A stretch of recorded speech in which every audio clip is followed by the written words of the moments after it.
5 sikap yang seharusnya kita lakukan ketika Nabi kita dihina. Semasa hidupnya, Nabi Muhammad SAW kenyang dengan hujatan atau istihza, dengan disebut sebagai orang gila atau majnun, orang yang kena sihir, mengada-ngada, dan kata-kata penyakit lainnya.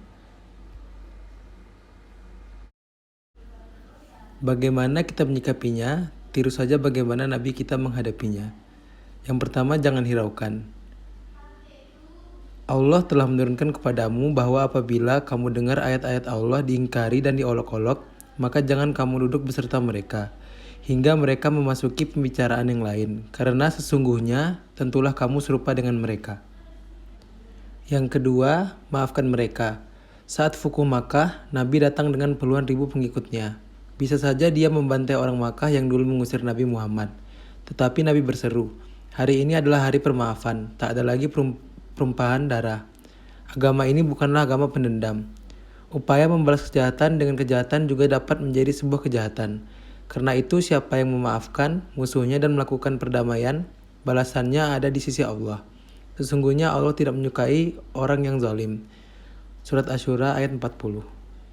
Yang ketiga, membalas dengan kebaikan. Tolaklah kejahatan itu dengan cara yang lebih baik, sehingga rasa permusuhan itu akan menjadi pertemanan. Terdapat pada surat Fussilat ayat 34.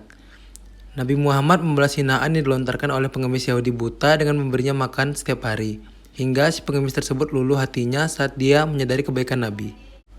Yang keempat, mendoakannya. Setelah dilempari penduduk Taif dengan luka yang masih basah, Nabi Muhammad ditawari malaikat untuk menimpakan gunung ke penduduk Taif.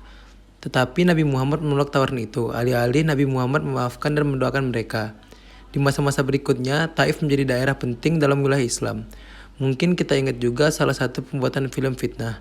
Akhirnya masuk Islam setelah menyadari kesalahannya. Mungkin itu karena doa kita, bukan sikap mengutuk dan balas dendam.